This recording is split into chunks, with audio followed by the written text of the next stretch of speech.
Welcome to the channel. Bank Nifty कल intraday में कहाँ ट्रेड करना है वो देख लेते हैं। उससे पहले मैं आपको वनडे कैंडल में थोड़े पॉइंट्स बताता हूँ अभी कि ये जो मैंने आपको दिखाया था कि ये एग्जैक्टली सपोर्ट है, ये पूरा एरिया, ठीक है। तो सपोर्ट किस तरह से होता है, 50-60 पॉइंट आगे पीछे हो सकता है क्योंकि ये वनडे कैंडल है, ठीक है। यहाँ एग्जैक्टली ऐसा नहीं हो सकता कि इसी लेवल से ही ये बाउंस बैक करे। ये पूरा एरिया सपोर्ट है, तो यहाँ कहीं से भी बाउंस बैक कर सकता है, ठीक है। जैसे कि यहाँ आप देखो कि यहाँ इतना अपसाइड गया, नीचे यहाँ तक आया, फिर से अपसाइड चला गया, तो ये सपोर्ट एग्जैक्टली पिन पॉइंट मान लो कि 44,000 यानी 44,000 ऐसा नहीं हो सकता। 30-40 पॉइंट वनडे कैंडल के अंदर प्लस माइनस हो ही सकता है। अभी क्या किया है कि यहाँ सपोर्ट लिया, फिर ये अपसाइड गया, तो अपसाइड जैसे मैंने बताया था कि जब इसका हाई ब्रेक करे तो आपको यहाँ एग्रेसिव ट्रेड करना है। कल का वीडियो जाके आप देख सकते हो, मैंने ये बताया था ना कि जब तक ये कैंडल का हाई या लो ब्रेक नहीं होता आपको कुछ ज़्यादा कुछ मिलेगा नहीं, क्योंकि यहाँ रेसिस्टेंस है और यहाँ नीचे सपोर्ट है। तो इसके नीचे ही एग्रेसिव सेल कर सकते हो, इसके अपसाइड ही आप एग्रेसिव बाई कर सकते हो, ठीक है। क्योंकि ये सपोर्ट और रेसिस्टेंस के बीच में अभी कुछ हो नहीं सकता। अभी 15 मिनट चार्ट के अंदर मैं आपको एग्जैक्टली दिखाता हूँ कल कैसे हमें ट्रेड करना चाहिए। उससे पहले बैंक निफ्टी का क्लोजिंग देख लेते हैं। 43,891.35 का क्लोजिंग आया है। तो अभी ये समझो कि अभी एग्जैक्टली ये जो पिछला स्विंग है 15 मिनट में, अभी थोड़ा सा पीछे चले जाओ कि मार्केट के अंदर क्या हुआ। लगातार 2 दिन गैप डाउन खुला, नीचे आया, यहाँ से ये पहली बार सेलिंग आया, यहाँ नीचे क्लोज आया, फिर यहाँ गैप डाउन खुला और रिकवर हो गया, यहाँ गैप डाउन खुला, फिर ये रिकवर हो गया।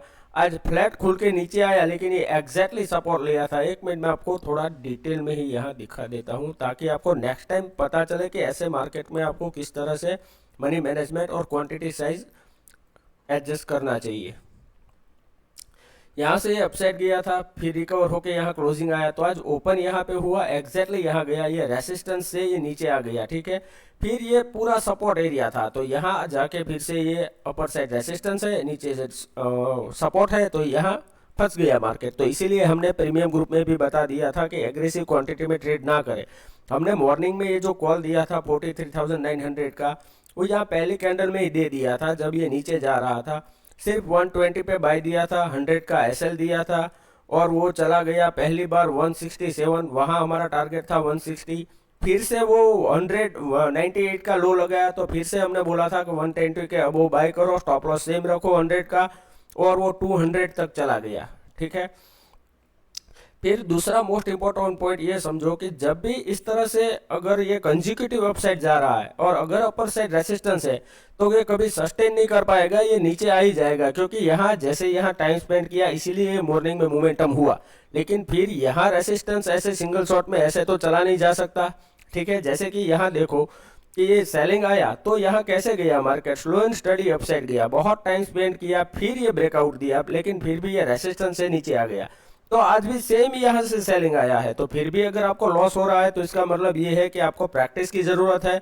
2-3 महीना अगर प्रैक्टिस ही करना चाहते हो तो ही प्रीमियम ग्रुप ज्वाइन करो। डिस्क्रिप्शन बॉक्स में फ्री टेलीग्राम चैनल का लिंक दिया हुआ है, अगर अच्छा लगता है तो ज्वाइन कर सकते हो, ठीक है। अगर यूट्यूब चैनल पे नए हो तो बेल नोटिफिकेशन आइकॉन ऑन रखें और उस चैनल को सब्सक्राइब कर ले ताकि एवरीडे आपको वीडियो की अपडेट मिलती रहे, अदरवाइज एवरीडे वीडियो की अपडेट नहीं मिलेगी। अभी मान लो कि कल मार्केट फ्लैट ओपन हो रहा है यहाँ पे और 43,950 ये क्रॉस कर रहा है अपर साइड, तो यहाँ से आपको कॉल के साइड ट्रेड करना है और 1:2 का टारगेट रखना है, ठीक है। और स्टॉप लॉस ट्रिक रखना है क्योंकि यहाँ अपर साइड फिर से रेसिस्टेंस हिट हो गए तो slow and study upside market जा सकता है, ठीक है। और आपको टारगेट बुक करना है 44,050 के बीच में, आपको पहले ट्रेड का टारगेट बुक कर लेना है अगर ये कंजिक्यूटिव फ्लो में जा रहा है। अगर मान लो कि मार्केट फ्लैट ओपन होने के नीचे आ रहा है तो थोड़ा सा आपको वेट करना है, और जब भी ये 43,800 या 750 तक टच करे, फिर थोड़ा बाउंस करे, उसके बाद ये ब्रेक करे, तो यहाँ से आपको पुट के साइड एंट्री करना है और 1:2 का आपको टारगेट लेना है। उससे ज़्यादा आपको अगर टारगेट चाहिए तो स्टॉप लॉस आप धीरे धीरे ट्रेल करते जाओ, क्योंकि यहाँ फिर से एक सपोर्ट आ जाएगा 43,600 का। तो नीचे हर जगह पे सपोर्ट है, अपर साइड हर जगह पे रेसिस्टेंस है, तो आपको ट्रेड मिलेगा नो डाउट, अच्छा बहुत प्रॉफिटेबल ट्रेड मिलेगा, लेकिन उसके लिए आपको थोड़ा सा वेट करना पड़ेगा। अगर मान लो कि कल मार्केट डायरेक्ट गैप अप खुल रहा है तो 43,900 के 950 या 44,000 ये एरिया में ओपन हो रहा है, तो 1 मिनट आपको वेट करना है। अगर बाई चांस यहाँ ओपन होने के बाद 1 मिनट के बाद ये सस्टेन कर लेता है 43,900 और अपर साइड जा रहा है, तो यहाँ से आपको कॉल बाय करना है और 1:2 का टारगेट रखना है। लेकिन स्टॉप लॉस जैसे मैंने आपको बताया स्ट्रिक्ट ही रखना है। स्टॉप लॉस सबसे पहले आप रखो, फिर उसके बाद टारगेट के बारे में सोचो, तो कभी बड़ा लॉस नहीं आएगा। दूसरा पॉइंट ये समझो, अगर यहाँ से ये नीचे आया तो यहाँ ट्रेड नहीं करना है, क्योंकि यहाँ सपोर्ट हिट होगा, तो यहाँ थोड़ा सा नीचे आएगा, आपको लगेगा सेलिंग आया, जैसे ही आपने पुट बाय किया तुरंत ही अपसाइड चला जाएगा और आपका एसएल हिट हो जाएगा, तो यहाँ ट्रेड ना करो। फिर ये अगर ये लो ब्रेक कर रहा है तो यहाँ पे आपको पुट बाय करना है, ठीक है। दूसरा पॉइंट, अगर मान लो कि मार्केट कल फिर से गैप डाउन खुल रहा है, आज फ्लैट ओपन हुआ, 2 दिन पहले गैप डाउन हुआ था और रिकवर हुआ था, तो अगर इस बार ये गैप डाउन खुला और यहाँ 1 मिनट सस्टेन नहीं कर पाया 43,750 से लेके 700 का एरिया, तो 1 मिनट के बाद तुरंत आपको पुट बाय करना चाहिए और 43,600 तक आपको आराम से टारगेट मिल जाएगा। 1:2 का आपको टारगेट रखना चाहिए और वो मिल जाएगा। लेकिन अगर गैप डाउन खुलने के बाद अपर साइड जाता है तो भी आपके पास 100 पॉइंट का प्रॉफिट है। अगर ये आप स्पीड से कर सकते हैं, तेजी से एंट्री एग्जिट, तो ही करें, अदरवाइज यहाँ जाने के बाद कहीं से भी ये रिवर्स आएगा फिर अपसाइड जाए तो यहाँ से आपको बाय मिलेगा और वो ट्रेड के अंदर छोटे स्टॉप लॉस से 1:2 का आपको कॉल के साइड भी बहुत अच्छा ट्रेड मिल सकता है, ठीक है।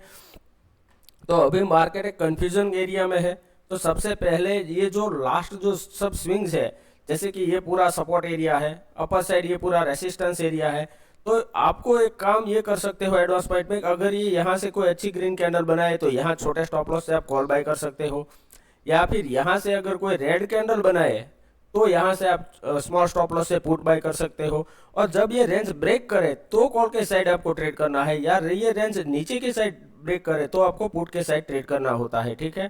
तो आराम से सोचे समझे उसके बाद ही ट्रेड करें, ताकि आपको ओवर ट्रेडिंग ना हो जाए और फालतू के कुछ ज़्यादा स्टॉप लॉस हिट ना हो। अगर वीडियो अच्छा लगा है तो प्लीज़ लाइक कीजिए, शेयर कीजिए, कमेंट कीजिए। Thank you very much.